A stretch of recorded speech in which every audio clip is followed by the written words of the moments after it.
Hello, my name is John, and today we'll be reading Putin Takes an Orthodox Route to Cement Power by Todd, Washington Times, June 1st, 2017. Todd is a former special operations helicopter pilot and Wall Street debt trader, and has contributed to Fox Business, the Moscow Times, National Review, the New York Post, and many other publications.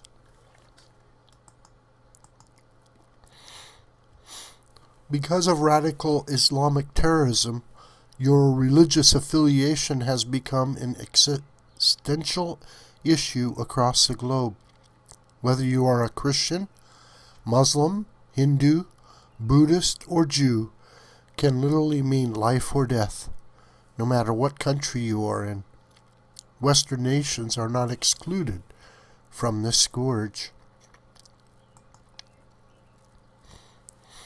The curse threatens the very existence of nation-states as well. Israel is routinely threatened by Iran and others because it is Jewish. If Israel were not Jewish, it would not be targeted for destruction. The religion of a nation can also unite and bring power to a country. Iran has used Shia Islam to maintain and project power throughout the Middle East. Its new ally, the Russian Federation, is using religion as well.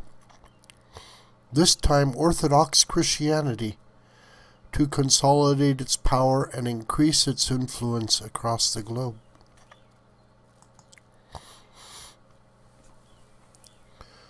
Russian President Vladimir Putin on Wednesday visited the cloister of Old Believers in Moscow, the first head of state to visit the site in 350 years. The Old Believers, or Old Ritualists, split off from the Russian Orthodox Church in 1666 to protest reforms to rituals which had been practiced for centuries. The group was persecuted by the Tsars and fled to locations around the world, including Alaska and South America, where they can still be found today, but recently the Kremlin has been making efforts to bring them back, offering free land in Siberia, and many have returned.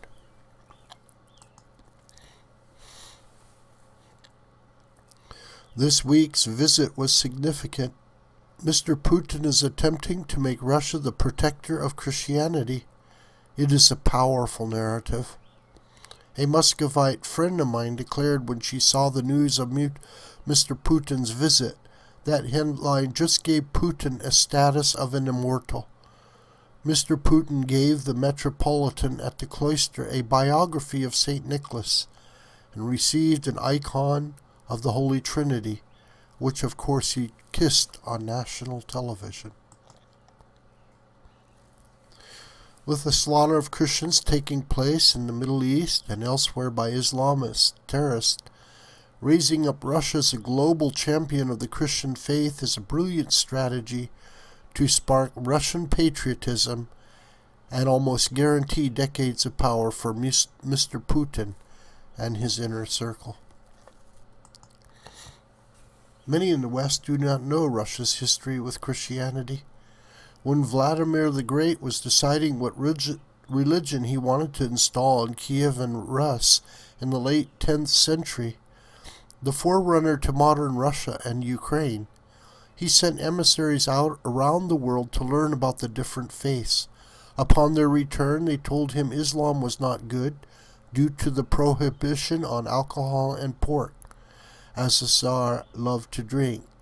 Judaism was not selected as they saw in the destruction of Jerusalem evidence Jehovah had turned his back on the Jewish people.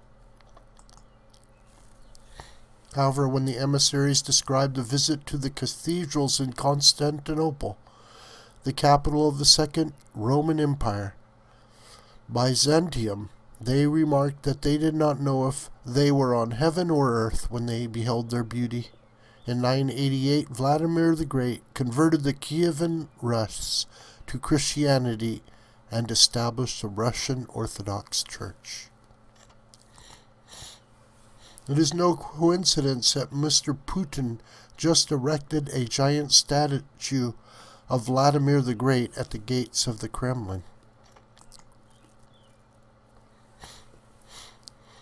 As Russia sees Europe fall into a godless orgy of secular values and gender identification, when Russians see Europe commit cultural suicide in the face of Islamization of the continent, they can draw their own conclusions.